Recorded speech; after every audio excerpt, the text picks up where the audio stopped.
and I found myself in a very dark place. I thought the only thing left to do was to end it all. After attempting it and not succeeding, I realized that I can't be the only person to go through what I'm going through. And so it became my purpose. I believe that you are given what you can handle. Every human in this world goes through these things. But I knew what we're doing is right. And I know that I'm given what I can handle as a human.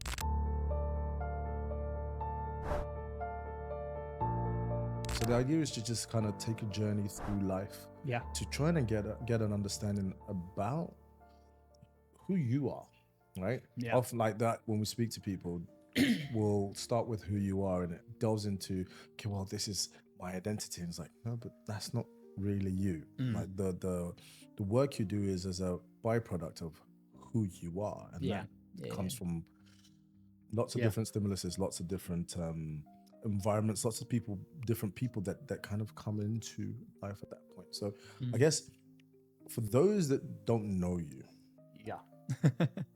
who's Warrick Nichols? Warrick Mac Nichol is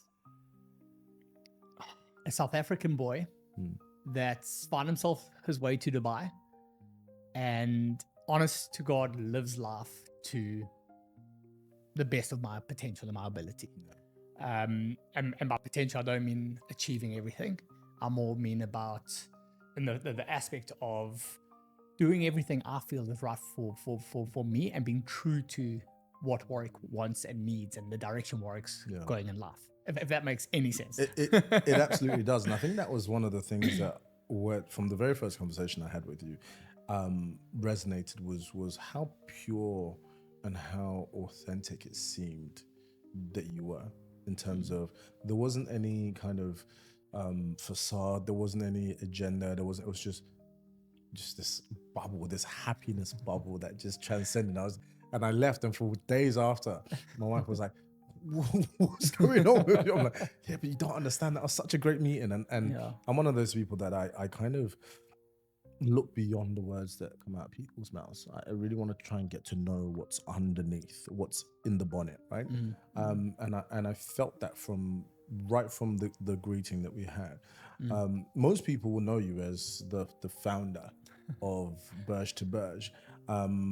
But for those that don't know Burj to Burj, iconic as it may be, how would you describe that? Burj to Burj is a race in possibly the most iconic city in the world. It is a half marathon that explores the city of Dubai. It is athlete by athletes for athletes. It's ideally for me a brand that doesn't have an ego attached. We started the brand as a passion project. I say we, and I got two investors in the company, two of my best friends now that basically invested in the company. And I think the plan, the event is by athletes for athletes, but it's very quickly grown from, yes, we're the custodians of the brand, but the reality is it's Dubai's event. And I don't mean Dubai as in government, or it's the people that that run the events. It's the people that rock up on a Saturday morning, Monday morning, Tuesday morning training for the event. We try to listen to what the people want, and we try to build the brand around what the athletes want. It's not about Warrick. It's not about Tom and Luke. It's not about, yes, it's about Dubai, but the reality is it's about those people. That's what counts for us. And that's what Burj to Burj is. Amazing. And I'm going to want to delve into why it's so important for the people that run it. I've had a few conversations with quite a few people that have run it, most recent one, and some of the quotes and things that they gave me. But I often think that for somebody to come up with something, or to not come up with, but to step into a passion or a purpose such as this and say, I'm going to do something that is going to give back to the community and change the way the community operates, I often think that individual has had some kind of richness in experience throughout life. So I guess where I want to start is to go back to the very beginning, which is Warrick as a child, right? As a child, who would you say you were, and what experiences would you say helped shape you? Whoa, that is a loaded question. I do that sometimes. No, I love it though. I love it. Like I want to go deep. Like this is what life's about. Like I don't like the superficial. I want to go deep, and this is getting to the core of who I am. And I want to be honest across the board. Warrick as a kid was energy. Was So not different to now, right? No different to now. Just probably more ADHD. Wow. Although I've never been diagnosed. Like I'm actually looking to go down that journey Sure. and explore, because I believe in understanding who you are to grow who you are. But literally energy, sport, love. I've come from a very loving family. It's been a broken family, but the reality is my mom, my dad, my two sisters, myself. It's love. It's come from love. And the amount of I'm probably getting emotional already just talking about this. The amount of love. Yeah, no, and for men it's important. Like I think it's extremely important to release those emotions. But my parents aren't well, so that's why the emotions come up. But it's the love they've given me. It's the opportunities, the lessons. I would never be Warrick Mac Nichol if it weren't for my mom, my dad, and my two grandparents, June and Pops. And that seed that they planted in me as a young kid has paved the whole entire journey for my life, I think, yes, we are put on this earth as individuals, but I also, and I'm not a father, like I know you're blessed to be a dad, and I hopefully I get blessed with that journey one day. So. But I believe with my ignorance of being just a child, not a father, but that your DNA takes you so far, and your parents and the people around you shape you to who you're meant to be. And I come from two extremely successful, powerful grandparents. I've actually got a tattoo of an elephant for that reason. And they very much were an inspiration and a role model, but the love and the grace and the direction my parents had given me in life, it wasn't like you will do this. It was, we suggest this for you, you make your decisions. So it was a beautiful, beautiful upbringing. Honestly, like it was beautiful. I ran amok. To be honest, I ran amok. But I've learned so much. I've knocked my head. I've broken nearly every bone in my body, but I've learned. But it's important. Yeah. That's what experience is. 100%. It's the ability to be able to step into something and say, well, this is right for me or wrong for me. And I'm going to carry on or I'm not. And I think being given the opportunity or giving somebody an opportunity to do that is beautiful. I actually read in The Outliers. I'm not sure if you've read it. It's by Malcolm Gladwell, and this is one of the things that he encourages, is that you should allow children to ask questions. You should allow children to explore and discover.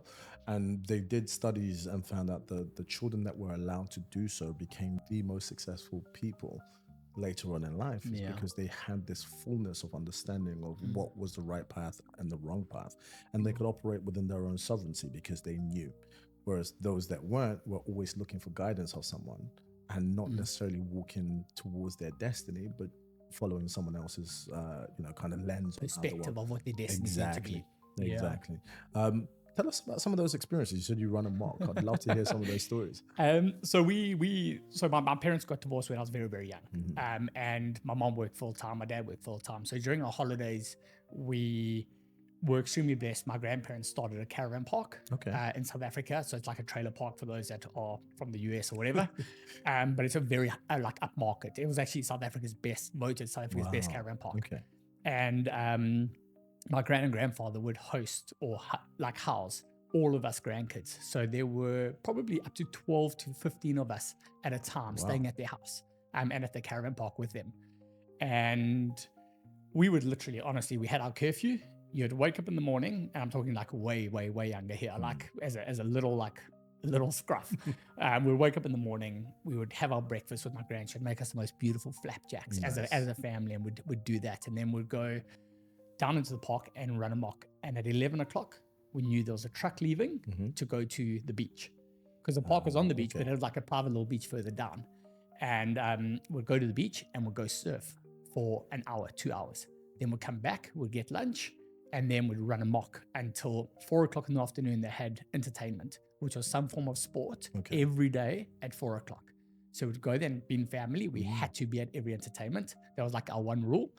And then we're going to do a sport for probably an hour, 2 hours, and a mixture, variety of sports. Like this is honestly set my foundation for life. And we would go and do that sport. Then we'd finish the sport, and if the ocean was beautiful and flat, we'd go diving for crayfish or spearfishing or just go swim in the sea. And then we'd go home and shower and change and then go for a braai, like South End barbecue. Wow. And like with the whole entire park. So they've got like these loads of braais and everyone braaiing their meat and sitting down at the same table, very communal, family vibe. And then we would go at 8 o'clock or 7 o'clock at night, I think it was, I can't remember the exact time, but there would be nighttime entertainment and again, play a sport, but a different sport. Right. And that set the seed for me of honestly life and sport in my life. So honestly, I'd never be who I am like without that foundation, because it gave me such a diverse ability in sport and love and passion for all sports, not just sport, like for movement. Honestly, that's it. It's movement. It's not sport, it's movement. Movement creates energy. It does. And that sounds so blissful. It was insane. Honestly, it was absolutely amazing. Sounds like the perfect childhood, to be honest. Just be outside, small nature, interact with nature, go swimming, grow, sports, it sounds incredible. I mean, like just to talk about the nature side of it, I'm going to go to like a little story. So we, I can't remember age, probably 14, 15 at this time. And we were surfing out at Tessengarn, the beach that we always used to go surfing at. And we saw this whale, probably not even 100 meters from us, but so close. We'd never seen a whale so close. We're like, no ways. So we started paddling out to this whale. Towards it. And now we've got probably 10 meters, but we're young, eh? And we're sitting there watching this whale. So beautiful. Next minute, between us and this whale, this fin pops up. And we're like, oh shit. Like everyone's just like great white jaws, like panic. And we start turning around. We start paddling our asses off back to the beach. And he goes, turn around and it's a baby whale. We're like, no ways. We thought we were dead. Incredible. But yeah, I mean, that's the kind of experiences that we were blessed with. And my grandparents took us into the bush. I mean, South African bush. It's lions, elephants. Yeah. Like, it was honestly, it was we had our challenges. Don't get me wrong. Like, my parents weren't necessarily the most like gifted with the most money at times, and we had our hard times. I mean, I remember being one of the only kids without running shoes at running cross country, and didn't stop us. But we just couldn't do it. And yeah, that's life though, bro. It's beautiful. It's incredible that you actually caveated to that, because that was going to be the next point I wanted to kind of touch on or understand was, growing up in such a rich environment, what were some of the adversities? And you mentioned running cross country without shoes being one, but it sounds like it didn't even faze you at the time. But what were some of the adversities, and how did that in itself shape your kind of progression into the next phase of your life?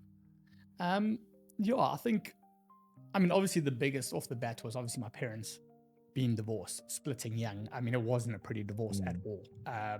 And I think once you get older, you start talking about, well, we have the ability or the fortunity or whatever you call it, to have these conversations with our parents now because we're adults. But to hear like my dad would jump over the fence and cry at our window at night watching us sleep, like those things we didn't know, but I think you always feel them. So the divorce of my parents was obviously a big one because we didn't have that whole complete home. I think I've been very fortunate with sport, but I've also been I wouldn't say unlucky, because I think I was probably too stupid and it was my fault for doing what I did. But I've broken, honestly, probably this leg twice, this leg once, this knee once. Wow. I've got bolts in my shoulders, collarbones, arms, wrists, bionic, back. Honestly, it's insane. So I've had multiple surgeries, and that's been from a very, very young age. So a lot of knocks in that world. And then, I think also just the journey with my parents both. My dad's been extremely successful at times, my mom, and then lost things at times, and vice versa. And my mom's had to build from nothing, like up. And I think that's where my grandparents stepped in the most, is like they really were able to help in ways that like I'm forever grateful for. But like honestly, I it's hard for me to talk about the hard times, like, because I honestly see myself as so fortunate, and also see every one of those setbacks. To be 100% honest with you, like as my journey. You and I, and this is what I love about life, you and I would not be sitting here right now if every single one of those little bumps, peaks, whatever, setbacks, like I wouldn't be who I am. You wouldn't be who you are without those things. So I absolutely appreciate and love those things, but it's easy to say from my perspective. Like it's, you know what I'm saying? But you can only say it from your perspective because it's a life lived, right, to get to this point. And you know, we hope that there'll be many more years of that life left and many more experiences, but it's a life left, and it's great, incredible stories you have to tell. If I was to take you back again a little bit, and let us stay there for a while. If I was to ask 16-year-old, 18-year-old Warrick Mac Nichol what he thought he was going to become, would he have pictured being sat here today? No, I mean, I thought I was gonna be an Olympian. Honestly, like everything I was doing was, I mean, I was racing, to be 100% honest, and please, this is not like being boastful or arrogant.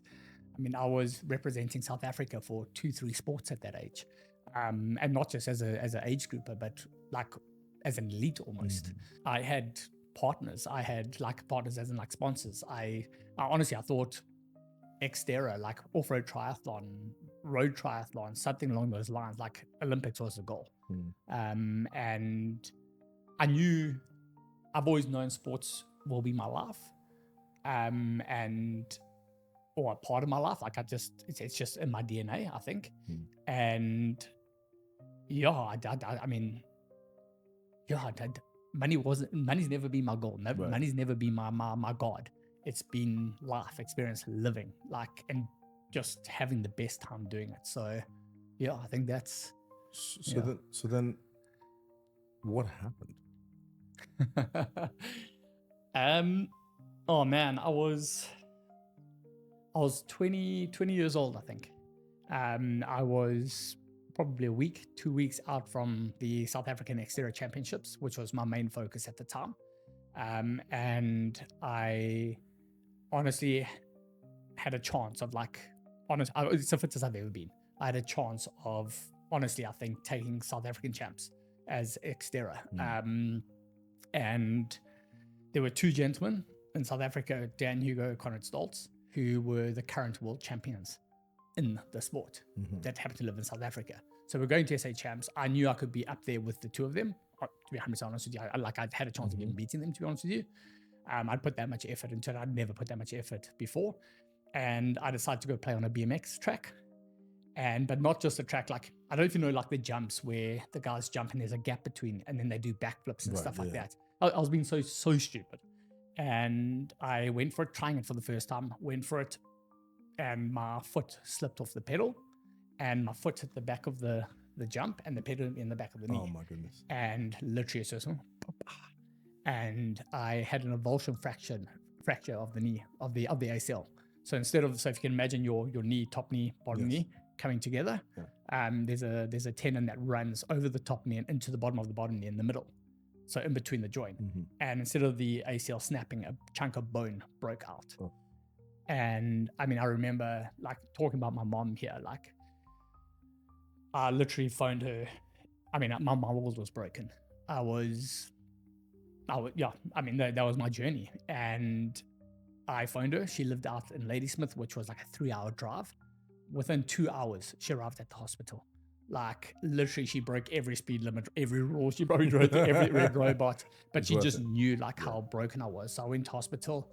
I got told I'd probably never run again, may never like walk properly again.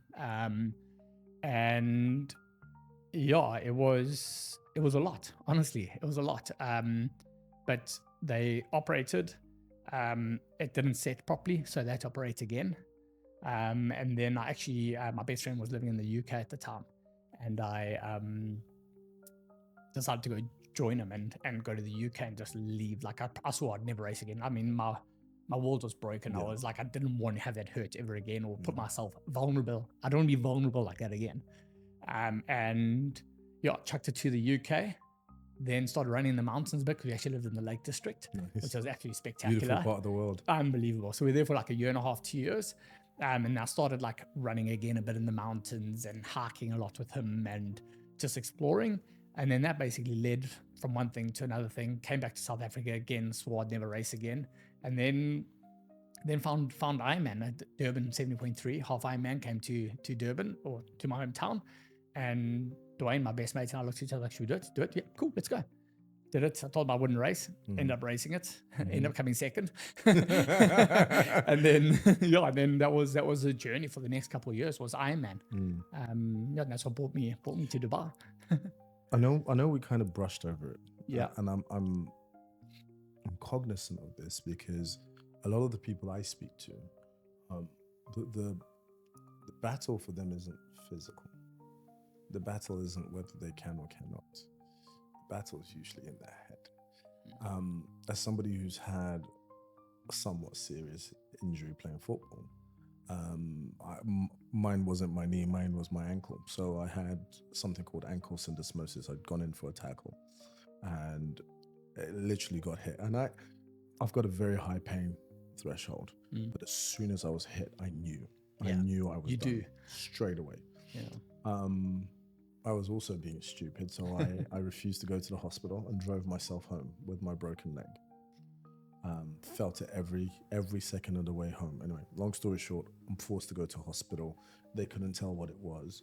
And eventually, after 48 hours, discovered that there was a triple fracture. So I'd had what was called a V fracture up at the joint of my peroneal nerve.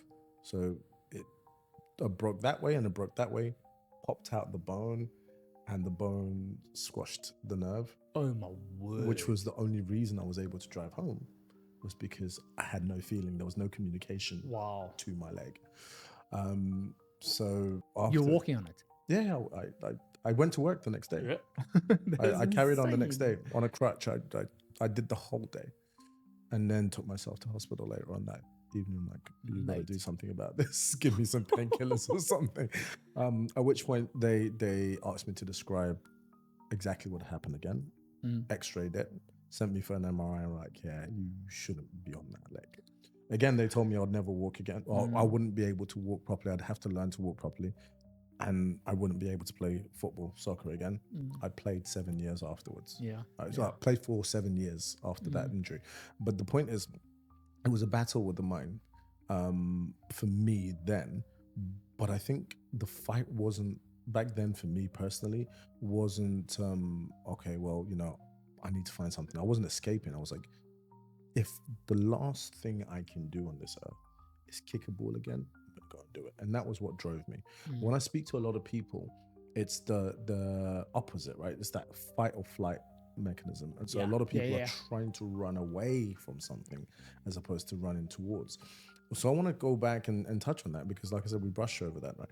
You were told you won't be able to run again. You were told, you somewhat pseudo accepted that you're not going to race again, yet you did. In that period of time, what work were you doing mentally to get yourself back to something that you clearly loved? Yeah, I don't know, to be honest with you. Like, I think, to be honest with you, I think when the doctor said those words, like and it wasn't you won't, it was like you may never. Okay. And I don't think that may never was a question.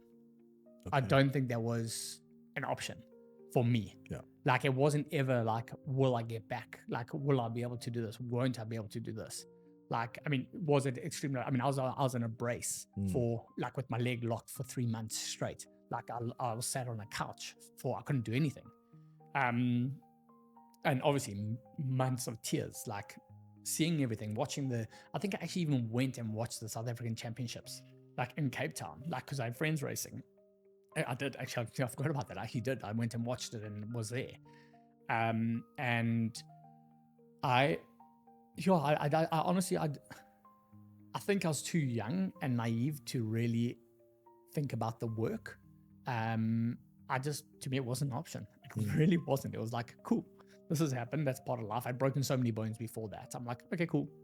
This happens. You recover, you bounce back, and you move forward. And Yeah, I don't think I really, yeah. But did you have a vision of bouncing back at that point? Sorry, Like, what, sorry? did you have a vision of bouncing back, or of actually not racing again, but being able to go and run and, you know, do Ironmans and Xterras and so on? Yeah, I think emotionally, I said I wouldn't race again. Okay. So I think emotionally, I had decided that wasn't what I wanted to do, but that was me just protecting myself emotionally, mentally, because of the heartbreak. I didn't want to go through that heartbreak again. That's the bit I want to touch on. Yeah. So that was the hardest part, and that was a journey that I had to find back from loving what I do so much, because I went to the UK and literally straight after, things happened. I did what I needed to do. I went straight back to, got recovered, then went to the UK, flew over to the UK. It was like literally on my 21st birthday nearly. And me and my best mate, we drank copious amounts of like red wine, as cheap as you, because we had no money, like as cheap as you could get. I mean, it's the best kind of wine. It was insane. Like we would literally, like we're in the Lake Districts in the middle of winter even, Yeah. we'd go to the little lake by Brothers Water, and we'd go and sit there and we'd literally light a little fire and we'd just drink till 2:00 in the morning. And now actually, I don't think I've ever dived into this deeply until now with you. And I think honestly, maybe that was the journey of healing, was that surrendering, that, you know what I'm saying? Like numbing, numbing. I need to just numb, honestly. The numbing, but also I think the word you used just now is perfect, which is that surrendering to self. That therapy of just being like, you know what, let it happen how it's supposed to happen, and I accept whatever the next step is going to be. And even more so, I think what makes this even more beautiful is the fact that your best friend can sit by you and actually walk with you through this process so that you don't feel alone. For many men, we kind of, you know, we go into reclusive mode, right? We shut the doors, we close the curtains, and we don't want to talk to anyone. We don't want to be around anyone. And it's beautiful when you can commune and break bread with somebody who you trust enough to be vulnerable around, and they can walk along that path with you. And I think that's why I wanted to go back there, was to highlight that, you know, as humanity, we're not designed to go through adversity by ourselves. If anything, we should look for community. Of course, there's safety. You can't go and, you know, be vulnerable around everyone, but you look for the community that's willing to stand by you and do it together, because there's a beauty and strength in that. Yeah, and I think for me, I think that, and just hearing you say that, like it's able for me, it's allowing me to come back and reflect. And I honestly, I think that comes down to having the right people around you. Correct. I mean, you and I spoke about your journey before, and I'm not going to bring it up because I don't know like what people know. I'm an open book. Everyone knows everything. But about I mean, me. everything you went through and stuff like that. It's the people that really were there. Those are the ones that matter. Yeah. You know what I'm saying? And it may have been minimal people. It may have been everyone. Like I know your journey, and that's like for you. Yeah. I think for context, for sorry, for those no, that you don't mind me throwing that in there. but it's again, beautiful. I'm an open book, and I think, you know, it's what was foundational in this whole community and platform coming together. And in context, you know, I started life somewhat very successful, hit rock bottom, if you want to call it that. But the rug was snatched from underneath my feet, and I found myself with everything that I identified with as successful, everything that I had built, all the reliance that I felt was upon me, and I spiraled, and I found myself in a very dark place, until I found myself at a point where I thought the only thing left to do was to end it all. And after attempting it and not succeeding, I realized that I can't be the only person to go through what I'm going through. And so it became my purpose. So people often talk about the passion projects and so on. This isn't my passion project. This is my purpose. It's my purpose project, and it's because I can't allow myself to know that there are other men and women. But as a man, I know how much more difficult it is as a man. but I cannot sit and understand that there are other men that go through things and not have space to feel like it's okay to feel what they feel. Yeah. Right? And it could be anything. I mean, in your situation, it was, you know, the love of your life at that time, your sports, your you know, the thing that you did being taken away from. For some people, it's their families. For others, it's their businesses.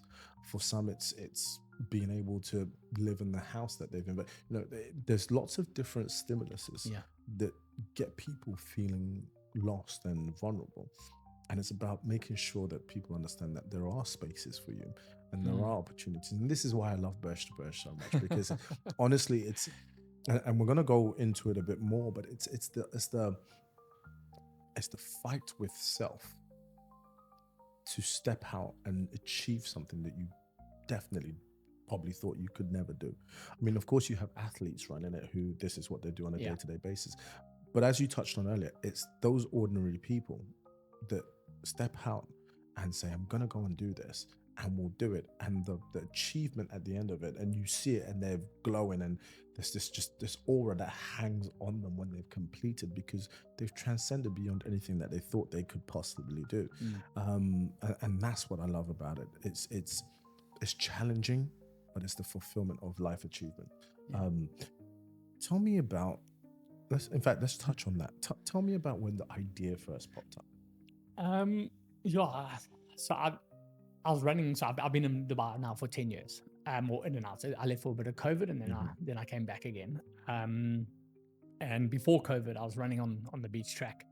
And literally, I was like, I've always felt Dubai, and I mean with all the love and respect for the races in the region, but like it didn't have a event that a running event that was for the people and just like done right. Like for me, a lot of Dubai is all about how much money they can make and take, instead about like what they can give. And that has been the core of what Birch to Birch has been about, to be 100% honest with you. Like, I think people think we're making millions. The reality is we're not. Like, honestly, we are scratching the barrel of like survival. Even now, 3 years in.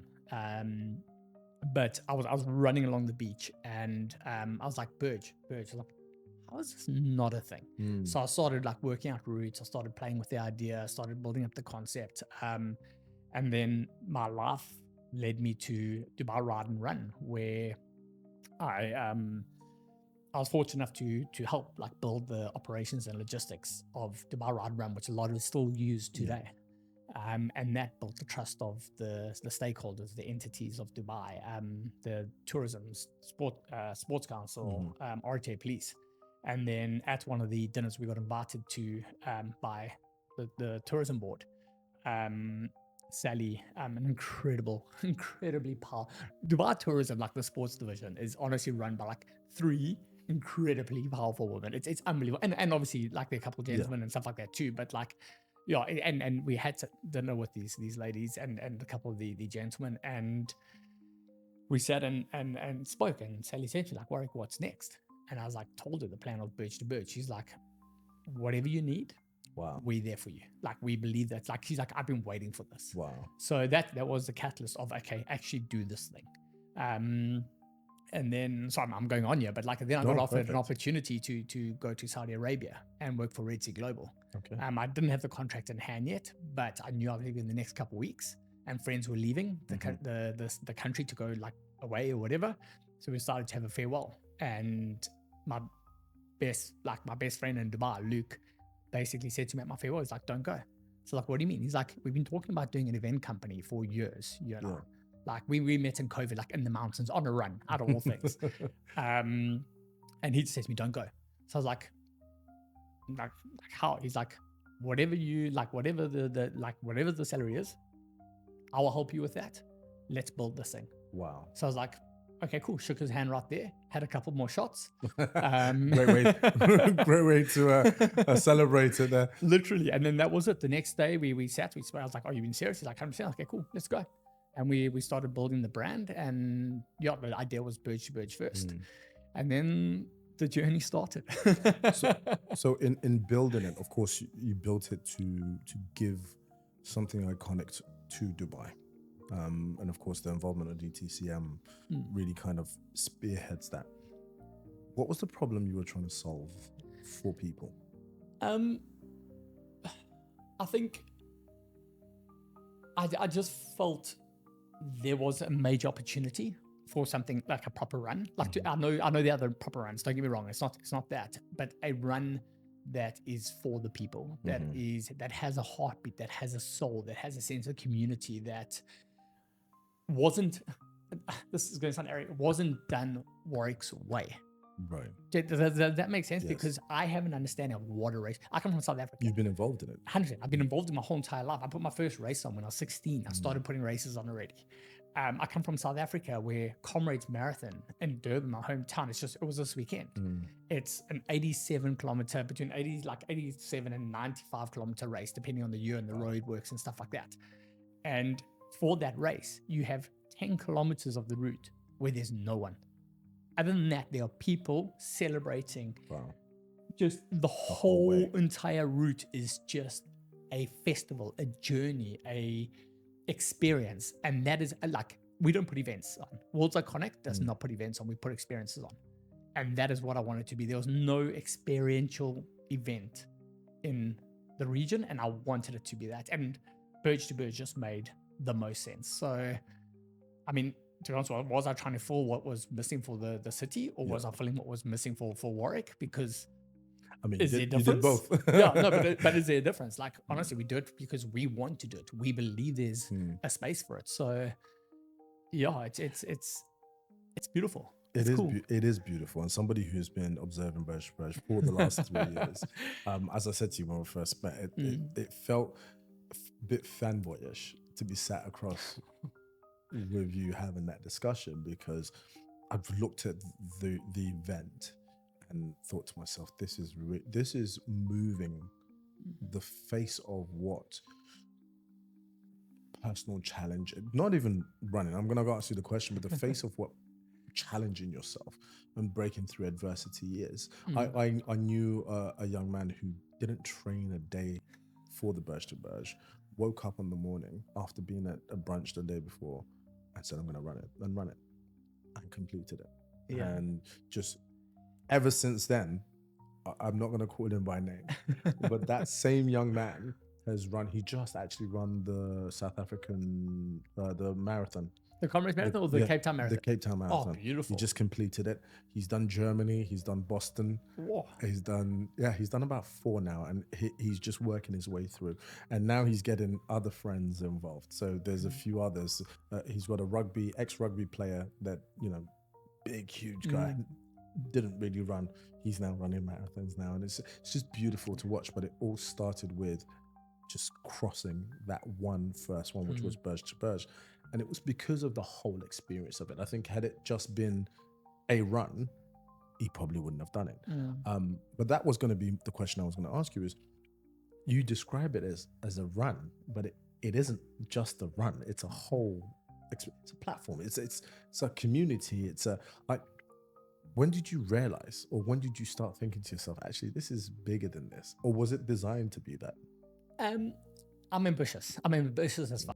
Like, I've had dreams for this thing from the start. Like, from my first presentation with Dubai Tourism was World Championships, was World Records, was the biggest in the region. Like, that's Warrick Mac Nichol ads. Like, I battle to do things half. Good. I am all or I'm nothing. Good. And so I think the ambition's always been there for it to be that. And obviously with Comrades Marathon and that feeling, that soul. I mean, we African, like, we vibrate at a different level, to be honest with you. We do, honestly, we do. And I get so passionate about that. Let it go. It's insane. And I wanted it to be different. I didn't even now, I challenge the team every single week. Every week we have a Monday meeting. I'm like, guys, different.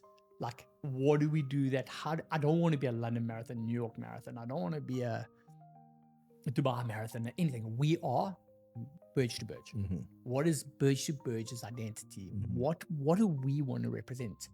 And that has been from day one. Look, did we achieve it in year one? Hell no.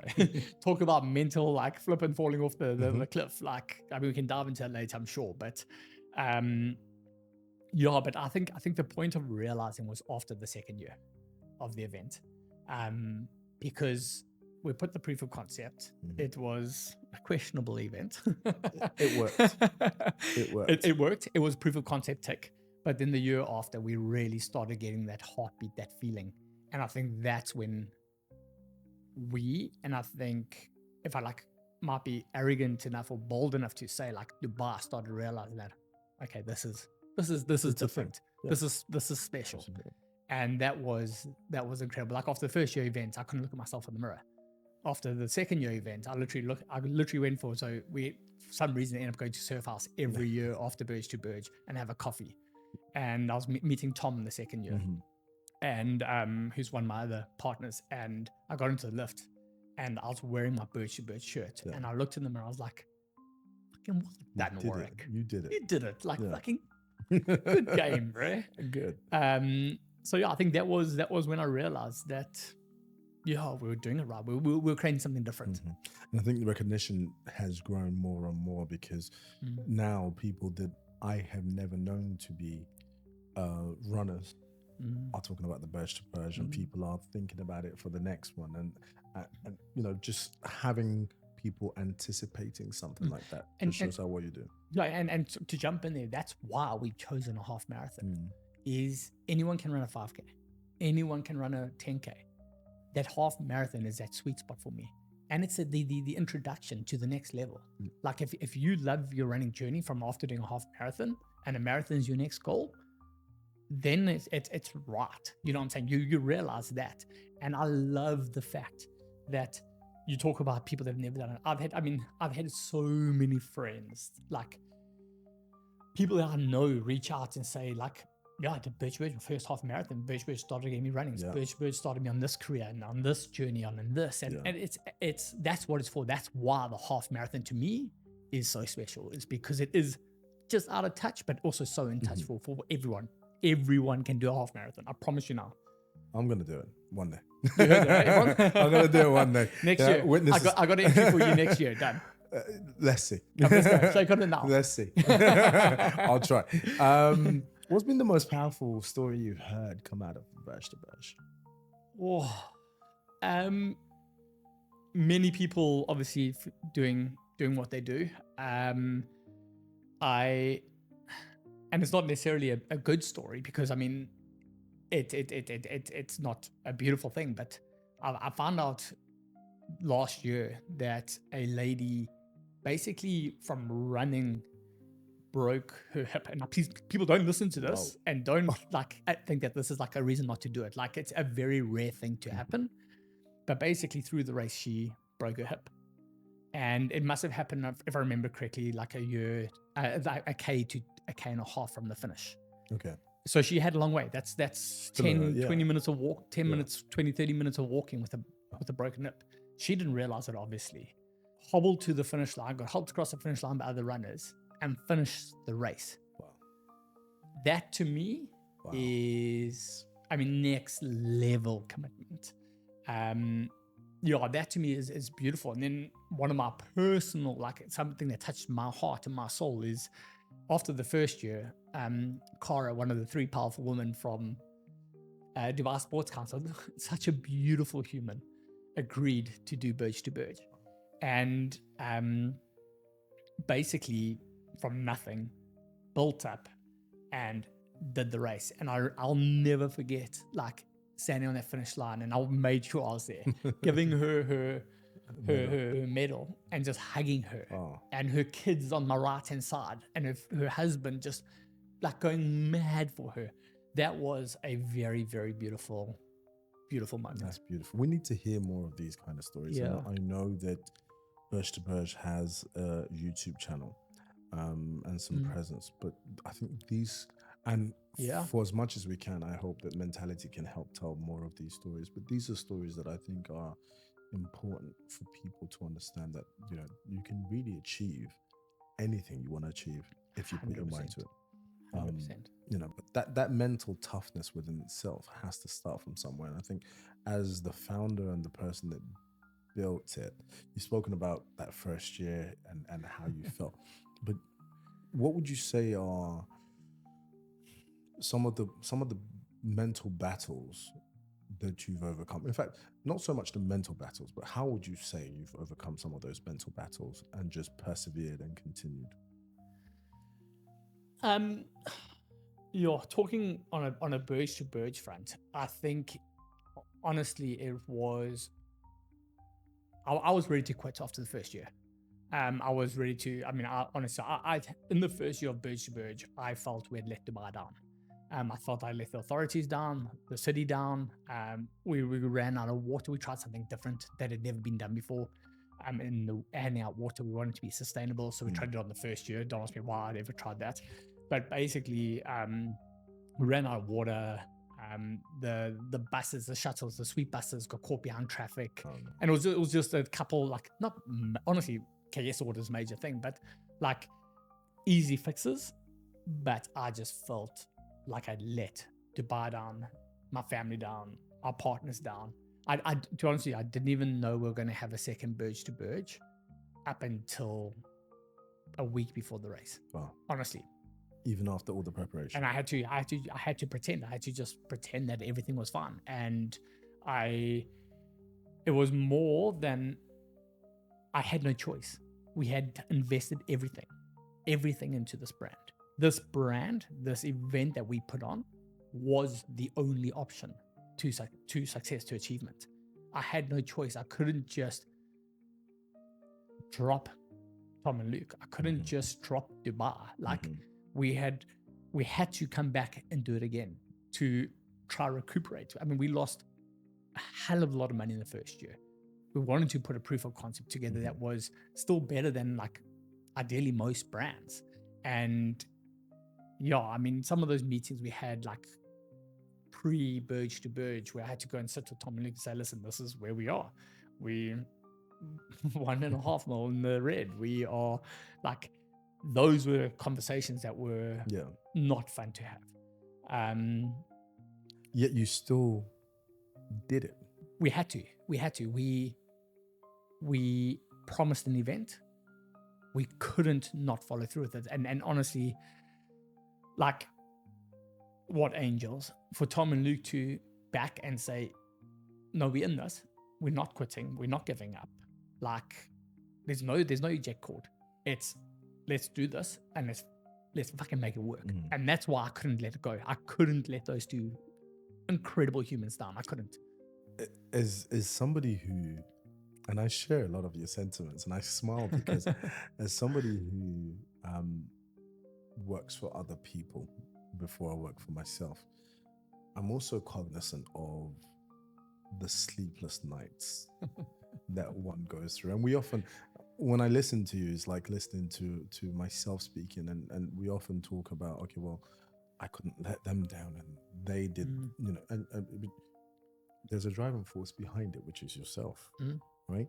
So I guess somebody has to hand you your flowers, right? Somebody has to cheerlead you. Somebody has to champion you and say you've done an outstanding job. And if you don't hear it often, let me be the one that tells you that. No, because it's these things are important, right? We apply ourselves every day in order to try and achieve a purpose. And unless our cup is being filled, eventually we're going to run on empty. And I know what it feels like to be running on empty or running on fumes. And like I said, the sleepless nights when you're trying to sleep, but just the mind is going about, okay, well, I need to do this to achieve this, to get this, and then I can't let that person down. That person needs to go here and get this done. And, that in itself is a lot of work. What has this taught you about your own mental toughness and your ability to, of course, you've had breaks and, heartbreak and physical bone breaks, but what has this taught you about your ability in the face of looking at a first event that you think failed, Dubai didn't, but you think failed, to re-up and go again? and then go again for a third year. Yeah. Take some serious mental strength, and it can't just be because you didn't want to let Tom and Luke down.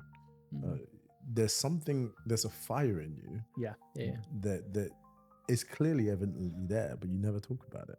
And I really want to kind of talk about it. So, okay, for me, this starts way back and way deeper than just in that moment. So I'm a firm believer that each and every one of us is 100% unique and 100% beautiful. You are exactly who you are, what you are, and where you are meant to be, which is like probably the most beautiful, special thing. That's like the biggest compliment to me anyone can ever give you, is that you are fucking perfect. Perfect, brother. Like fucking perfect. I look in your eyes when I say this because it's so true. Yeah.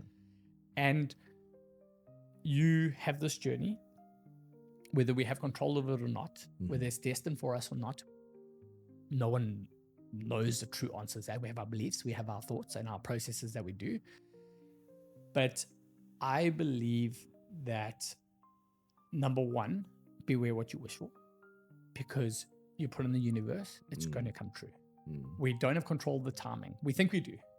The amount of times you're going left and you get I call it a push clap. You know what a push clap is? In South Africa, it's a slap. Yeah. So it's a proper slap.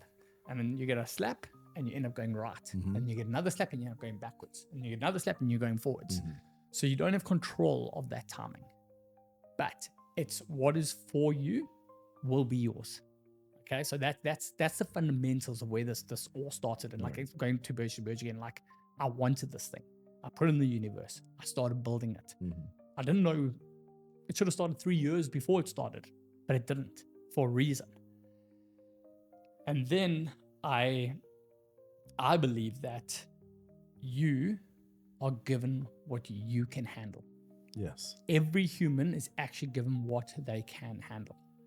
And I believe that so much so that like I will never be pushed beyond my limit, because I know I'm given what I can handle. And I am happy to go down that journey, to explore that. I mean, it is hard. Did I have suicidal thoughts after the first year of Bridge? Have I had suicidal thoughts in my life? We're human. You're not alone. I'm not alone. Every human in this world goes through these things. Every human. But I knew what we're doing is right.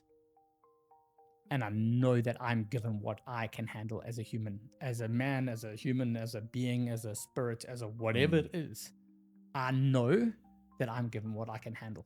So full circle. Yeah. Where does that come from?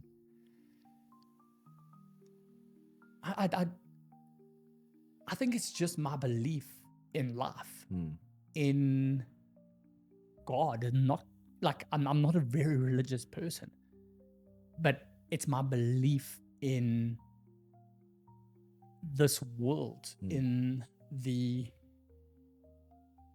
DNA I've been given. Like I'm so intrigued by a fingerprint. You know what I'm saying? Like that is you. Like just that little thing there is and you. No one else has it. No one else has it. Like that is we spoke about it earlier, every little step that life has taken me on, every setback, everything has got me to believe this. I can't put my finger on it. I don't know what was the turning point. I don't know what the thing that ignited that, but it's made me purely Warrick Mac Nichol. And that to me is like, I can only go with that. Like I wish people loved themselves more. Yes. Honestly, because you are like, you're perfect, man. You listening to this, you are fucking perfect. Like, don't doubt it. This is it, and that's what we do this for, is for the realization in people that you have all the tools already. Yeah, they all exist in the toolbox. Yeah, just know which tool to use when, but they're all there. And you're you. Just because I'm doing this and I'm doing what I want to do, doesn't mean you need to be doing it. True. And you're doing what you need to do. It's fucking beautiful, bro. It's what makes you that. Yes. That fingerprint, that identity. So be true to yourself. Find out what it is that makes you tick. I don't care if it's not running Burge to Burge. If it's going to yoga every Tuesday morning, if it's Okay, maybe not going to a pub. No, listen, but if that's you say that, but there's No. there's community in, 100%. in being able to go and sit around. Not so much the drinking part, Yeah. but there's community in pubs. And completely agree. I know of families where those families only survived because the 100%. dad will come home, do what he has to do, and then go and sit in the pub with his friends and talk about football, talk about work, and he'd come home kind of, the dilution of the issues that he thought he had. It fills his cup. Correct. It's filling their cup. Yeah. It's that's be true to who you are. It's easy. It's easy for me to say it, but it's not easy though. But because it's a lifetime of Exactly. of work. Yeah. And if I was to strip everything back, if I was to take away Birch to Birch today, what would remain? What would be the legacy that Warrick would want to leave? I'm going to answer this 100% honestly, and this may not give you what you wanted out of the question. I have lived an incredible life. Mm-hmm. Honest to God. Like have I fucked up a lot? I've made mistakes, 100%. But I am so proud of who I am, what I am, where I am, and even before Birch to Birch, to be honest with you, that I've said for many years that if I to be taken from this earth now, I would be happy and proud of what I've done and achieved so far. And it's a blessing to be able to say that, honestly. But in saying that, like I also, before Birch to Birch, I felt a massive piece of longing, and I wasn't 100% thing. I've lived a great life, but there was something missing.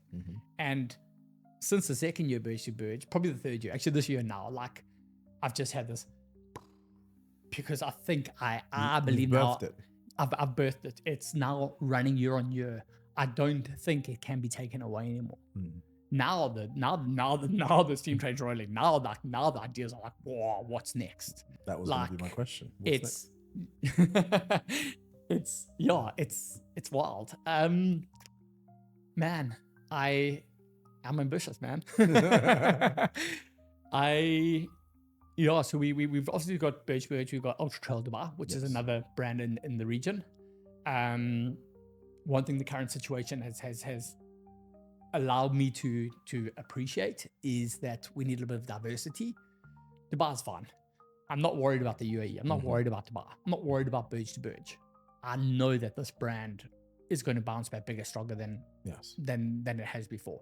And I know with the leadership and the guidance we got in the city, I'm not worried about Birch. I'm not worried about Dubai, but I want to diversify. So we're looking at an ultra trail in Cape Town, South Africa. Wow. We're looking at actually I've got the cost, the budgets, and the overall operational plan of a race, a half marathon, a Birch to Birch in Singapore. Yeah. So we're looking to go global. We're looking to take the brand very similar. It won't be called Birch to Birch, but take our brands global, create a trail world, and create a half marathon world. I still believe the half marathon world is the sweet spot. That's beautiful. I really do. Wow. So yeah, that's it. The first step of our international journey, of our global. I'm excited. It's wild. now that we've met, I'm gonna be going on that journey with you and living it vicariously. And then one day I will run. I make that promise to myself. I will run a half marathon one day. I just need to get there first. No, you will, bro. And in your time. Yeah. When it's right. Yeah. But I will do it. I will do it one day. Yeah. We have a tradition on the Mentality podcast where we always have 2 questions remaining.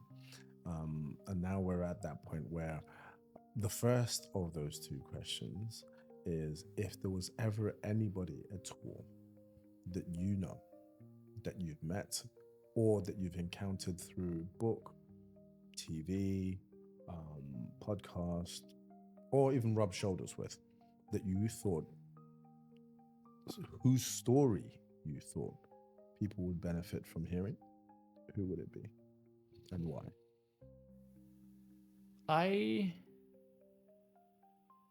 Oh man, I got a couple. Honestly, like I got a couple people that are that is that. I mean, first and foremost, Luke Nolan, my like honestly one of my best friends. Just I see Luke as an angel. Honestly, like I met this guy in the middle of the mountains. We've become incredibly good friends. He is so true and pure to who he is. He doesn't care about anyone else and what they think, what they like. His journey is, his life is just, it's beautiful. He's so true to himself that I think it's possibly the most, he's one of the most incredible humans I've ever had the opportunity of meeting. Wow. And I get to call him my best, like one of my best friends. Like it's so beautiful. It's so insane. So definitely Luke Nolan. Tom Otten. Yeah, I mean, my Yes. two, I mean, we're becoming like best mates, like the three of us. Like we really are. We're really, really close. But he's also had an incredible journey. I mean, I can go on for days, honestly. My cousin, the chef that I spoke to you about when we spoke, yeah. I mean, what a journey he's had. We've come from the same upbringing, the same kind of vibes. And yeah, it's excellent. So I want you to look into that camera. Yes. And summons both those two people or three. Yeah. Onto the Mentality Show, and we'll do our best to see if we can get them here. Luke Nolan, Tom Otten, Dazza, Yalla, come, let's talk. Let's talk. And finally, and this is the fun part, and this is the part that always throws people off. If there was a song that could best describe Warrick Nichol, what would that song be? Oh my word. Always throws people. Literally, the minute you said that, like, I don't know who sings it. Literally, I'm holding on. Yes. I'm 10 feet from the edge, and I'm thinking. That literally just started playing in my head. I have no clue why. Okay. I have no clue why. Literally, you said that, and that song came into my head. So that would be the one. It has to be. I mean, I need to listen to that song and actually see what it means. So let's get it out. That'll be the one. But Warrick Mac Nichol, it's been an absolute pleasure. I knew this was going to be a fantastic talk when we first met. We've got many talks that I am sure will continue over the months and weeks and years, hopefully, as we develop a friendship as well. But for those that are out there, if they want to reach out, either to find out more about Burge to Burge or to just connect with you as a person, where will they find you? The best, honestly, would be Instagram for me personally, Warrick Mac Nichol. I'm on and off it, to be honest with you. So if I don't reply to you straight away, busy man. And also I hate the distraction. Yeah. So yeah, at Warrick Mac Nichol, WarrickMacnicol, long one, nice one.